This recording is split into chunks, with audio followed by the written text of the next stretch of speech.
ખેડા જિલ્લાના બધા પ્રજાજનોને મારા નમસ્કાર। આપ બધાને જણાવતા મને ખૂબ આનંદ થાય છે।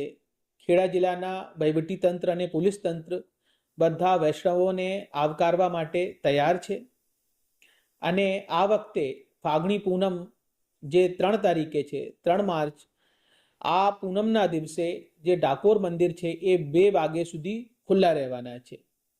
2 વાગ્યા સુધી બધાના દર્શનની સમગ્ર તૈયારીઓ પૂર્ણ થઈ ગઈ છે અને અમદાવાદના રાસકાથી લઈને ડાકોર સુધી જે રૂટ ખેડા જિલ્લામાં આવે છે આમાં સફાઈના ખૂબ સારા ઇંતજામ કરવામાં આવે છે અને આ વખતે આપણે થીમ રાખવામાં આવી છે કે સ્વચ્છ અને સુંદર ખેડાનું નિદર્શન આ ફાગણી પૂનમના કાર્યક્રમ દરમિયાન જોવા મળે।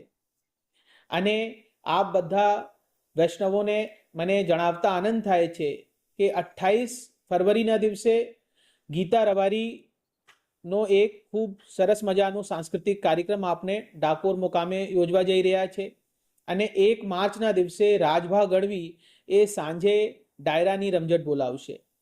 તો આ બધાને હું ખેડા જિલ્લામાં આવવા માટે આમંત્રણ આપું છું અને ડાકોર મેં આપણે બધા આનંદથી રણછોડરાયજીનું દર્શન કરીશું એવી હું આશા રાખું છું।